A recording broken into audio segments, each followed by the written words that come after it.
And yes, we're done. Paisnakin na nga natin ang aking baby boy. Hi guys! So kanina pa ngayon si baby naglalaro. Wala talagang kapaguran ng baby ko na yan. Habang busy nga si baby guys, samahan niyo muna ako dahil magpre-prepare nga ako ng snack niya. So tara, let's go. Mabilis lang naman tong i-prepare kong snack para sa kanya. Plating na nga agad tayo and maglalagay nga lang ako ng 2 biscuit. Sa fruit naman ni baby, maglalagay nga lang ako ng banana. Then sa kabila naman, ang gulay na ilalagay ko ay steamed potato. And yes, we're done. Paisnakin na nga natin ang aking baby boy. So ito na nga yung second food ni baby. So dito, mas okay na dahil humahawak na nga siya ng mga pagkain and sinusubo na rin niya. Kaya nga dito hindi ko na masyadong sinusubuan, siya na lang talaga yung nagsusubo sa sarili niya. Inaalalayan ko pa nga din pala siya dyan dahil medyo pilyo nga ito si baby. Dahil pagka hindi ka nga nakatingin, yung food niya bigla na lang yan nilalaglag sa baba or di kaya tinatapon. So far, sobrang happy ko talaga dyan dahil hinahawakan na nga ni baby yung food niya. Tapos marunong na nga din siyang sumubo dyan ng food, kaya good job talaga ang baby ko na yan. Kaso abay na sobrahan naman si baby sa sobrang galing niyang kumain. Paano ba naman kasi gusto niya yung subo niya ay sunod-sunod. Diyos mio, nakakaloka naman ang batang to. Kaya nga pinipigilan ko talaga sa dyan na magsunod-sunod yung subo niya dahil natatakot nga ako at baka siya macho.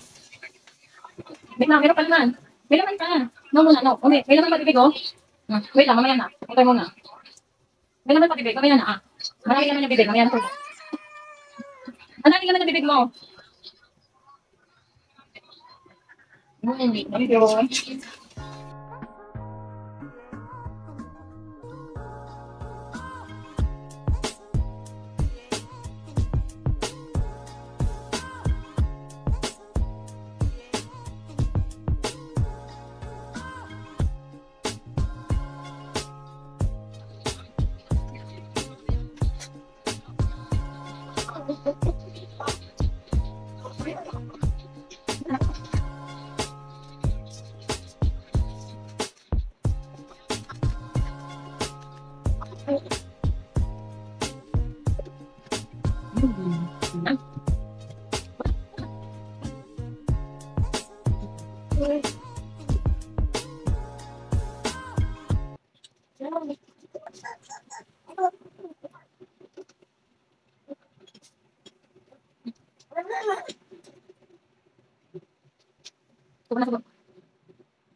Finish na? Finish na? Wow, very good.